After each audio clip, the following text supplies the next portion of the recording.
bem-vindo à segunda temporada do M3BS Talks Unidas, o podcast oficial do 26º Congresso Unidas, que esse ano acontece em Salvador, na Bahia.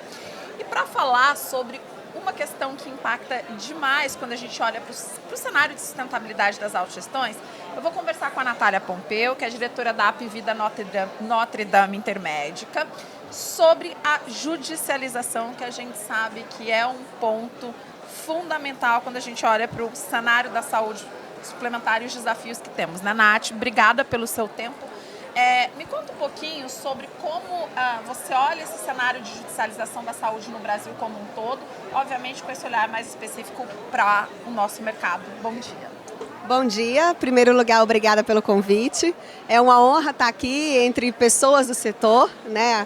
Estar no estande da M3BS, que é jurídico de formação, então é muito bom até pelo know-how que eu tenho, a expertise que eu tenho, as discussões que a gente convive. Agradecer também à própria Unidas, né? Todo o evento, então não só o M3BS, mas a Unidas por estarmos aqui em Salvador, né? Está um calorzinho, delícia. Melhor lugar possível. Está gostoso, mas é uma honra estar aqui. Todo esse time da Unidas que faz esse congresso, o 26º. Eu tenho a honra de participar aí de vários seminários, congressos, em muitos anos como palestrante, como convidada e hoje como speaker. Uma entrevistada aqui como no nosso uma entrevistada. podcast. Então vamos lá, Núbia. A gente discute, e aí acho que em todos os fóruns que a gente tem participado aí para falar de saúde suplementar, a gente fala muito da sustentabilidade. E eu acho que é um foco que a gente tem aqui nesse congresso hoje, é falar para nós, é falar para os outros stakeholders do mercado, é falar para a indústria, para a logística, para os poderes executivos, legislativos, judiciário, e vou focar aqui um pouco na questão do judiciário, que é o tema que você me trouxe e que eu vou falar um pouco mais. Falta um pouquinho de ar por causa do baby, tá? Então você dá um corte da gravação.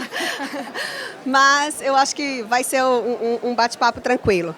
Para a gente falar em sustentabilidade, a gente tem diversos probleminhas, obstáculos a serem aí ultrapassados pela saúde suplementar. E a judicialização é um grande ponto dele. A gente vive num país que o Poder Judiciário tem aí aceitado diversas teses e tem decidido muito contra o contrato e, em certas formas, isso impacta bastante o nosso cenário. Criando uma insegurança jurídica, né? Em outros países, a gente consegue ter uma previsibilidade maior. Então, países como a Europa, onde já tive a oportunidade de conhecer e morar a trabalho, quando a gente fala dos números do Brasil, todos ficam chocados e impactados, né? Porque quando a gente fala de números de mais de 30 mil processos em um operador, e aqui eu não estou falando pela minha operadora, eu estou falando pela vivência da Natália ao longo desses 10 anos de saúde suplementar, na qual aquela operadora daquele outro país tinha 20 processos. Nossa. E a maioria deles só voltados a erro médico, eles ficam me perguntando, mas o contrato não é claro? Né? Porque falar em judicialização, a gente tem que ver o que está atrás da judicialização. Será que o contrato foi mal formulado? Será que vocês explicaram direito? Será que o contrato está certo? Será que a legislação foi clara a estabelecer algumas regras para organizar esse setor? E aí eu me deparo com perguntas que eu tenho que responder de uma forma complexa para explicar o Welcome to Brasil. O Brasil é um pouco complexo, mas a gente começa daí. Então a gente tem contratos estabelecidos que são base da previsibilidade de custo, né? Então o atuário, ele precifica um produto com base no que foi contratado e na prática a gente tem oferecido, por meio de decisões judiciais, muito além do que aquele contrato estabelece. Então, imagina que eu fui fazer o seguro do seu carro, Núbia, e eu falei que você só tinha feito seguro para o vidro, que fosse quebrado em um assalto. E, de repente, o seu carro, num tombamento, acontece muito mais danos, eu sou obrigada a reparar o carro inteiro. Sim. Totalmente divergente do contrato estabelecido entre nós. É óbvio que a gente tem muito a melhorar, eu também acho que a gente sempre tem que olhar para trás, tem que ver o que tem de bom, comparar com outros países. Talvez, eu sou da área de contratos também, fazer contratos mais simples, eu sempre falo isso com o Lucas. Bem importante. A linguagem, a gente tem que ser acessível ao nosso consumidor, ao nosso beneficiário. Então a gente vive num mundo onde todos nós sabemos de saúde suplementar e todos os dias nós aprendemos. Mas se a gente sai aqui, né, o nosso próprio cameraman, pode ser que ele não saiba muitas questões regulatórias e técnicas. Então, talvez a gente também pudesse melhorar em como transparecer isso, como levar isso para o beneficiário para tentar mostrar que a gente tem que ir. Até porque tem um ponto importante. Eu lembro de uma palestra que você fez, eu não lembro se foi no seminário ou no outro congresso da Unidas, que você falava sobre exatamente a questão do beneficiário. E quando eu penso no beneficiário, eu penso que ele, na média, ele acha que ele está pagando, que é uma relação de troca direta entre ele e a operadora de saúde. Estou pagando, tenho que usar, eu pago, né? Eu tenho que usar. E a gente está falando de sistema mutualista que o beneficiário não entende como funciona, não entende. E você entende que muito das questões que a gente tem relacionadas à judicialização passa por isso aí, ou porque também a gente tem uma visão de que a saúde suplementar é igual ao SUS, que tem que ter tudo e tem que pagar e acabou? Eu acho que tudo passa, né? Eu acho que tudo passa por essa primeira abordagem educacional. Eu acho que a gente, como saúde suplementar, se comunica de uma forma muito técnica.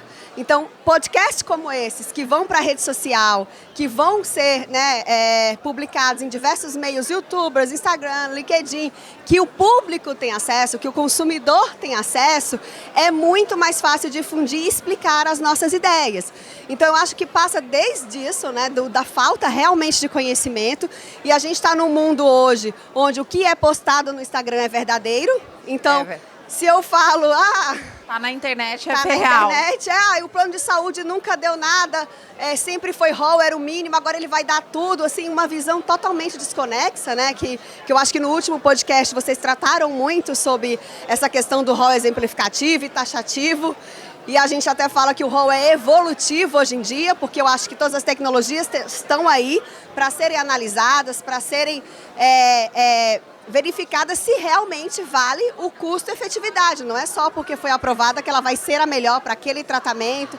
Enfim, então, apenas difundir ideias errôneas e a gente, estando aqui um pouco mais técnico e atrás desse mundo que não está hoje no mundo da linguagem acessível, faz com que a gente também não consiga chegar. E aí o consumidor, por muitas vezes ainda não tão bem educado no sentido de conhecimento do plano de saúde, de como funciona a base, ele faz com que vá ao judiciário recorrer. E o judiciário, portanto, também quando tem um elemento que a gente chama vida na mão dele versus um contrato de uma operadora, ele tende a, óbvio, olhar para a pessoa, olhar ali para a vida, liberar, e aí isso desencadeia uma série de acontecimentos, o que faz com que outros entrem, e aí a gente tem esse volume que a gente está hoje descontrolado. Você tocou num ponto importante, que é o papel do judiciário, porque a gente está falando de ações que são movidas e analisadas por magistrados que não necessariamente entendem de como funcionam as regras da saúde suplementar, às vezes é um juiz de primeira instância numa comarca que não tem uma área especialista. O que você acha que a saúde suplementar também pode fazer para melhorar essa interlocução com o magistrado que está decidindo algo sem muito embasamento técnico? A gente já tem feito, né? Eu acho que a gente tem feito hoje muito congresso, chamando o judiciário, trazendo o judiciário. A gente tem os congressos de todas as operadoras, autogestões, todas as cooperativas de saúde já trazendo para o lado de cá o judiciário para ele entender a problemática. A gente tem também o próprio judiciário pedindo apoio técnico, e isso é importantíssimo, que é o NatJus, por exemplo, que é um caminho para que você, quando não souber determinado assunto técnico, que não é obrigado a saber, né? Então, a nossa base processual é isso, ele pode necessitar aí de subsídios técnicos por alguém que tenha expertise para suportar tudo isso. Então, fortalecer exemplos como o NatJus, para que ele tenha um banco onde ele pode buscar, ele pode pesquisar, ele pode procurar mais sobre questões técnicas, atuárias, tudo que faz com que o produto chegue na mão do beneficiário.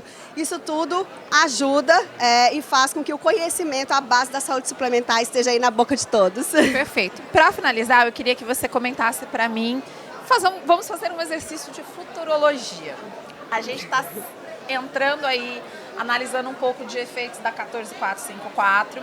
A gente tem um PL para revisar a 9656 aí, em tramitação dentro do Congresso.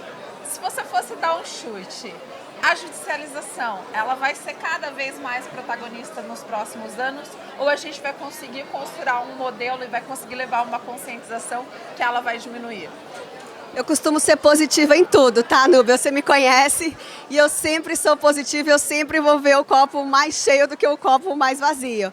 Então, eu não acho que vai ser agora, mas precisa acontecer. Senão vai ser um colapso. Já é difícil, né? Já existem numerólogos que estão aí jogando búzios e cartas que daqui a 5 anos a saúde suplementar pode estar quebrada se continuar do jeito que está.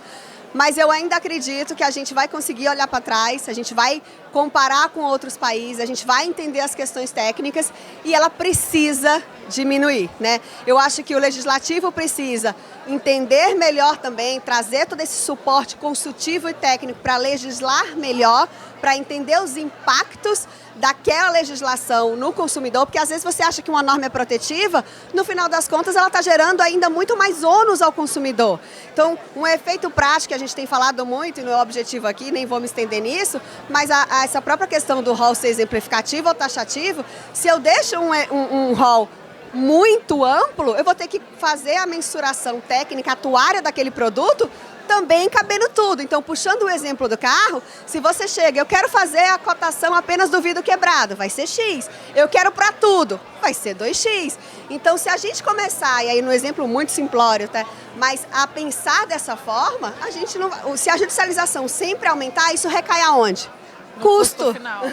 Então é isso que a gente tem que pensar, que não é bom para quem trabalha no plano, não é bom para advogada de plano, não é essa a questão. A questão é pensar no social, a questão é pensar como isso impacta a sociedade como um todo. Perfeito. Então, quanto menos judicialização, mais inclusão na saúde suplementar. É isso aí, mais sustentável a gente vai estar. Perfeito. Obrigada, Imagina. Natália. E obrigada a você que está acompanhando a segunda temporada do nosso podcast oficial do 26º Congresso Unidas. Muito axé e até o próximo vídeo.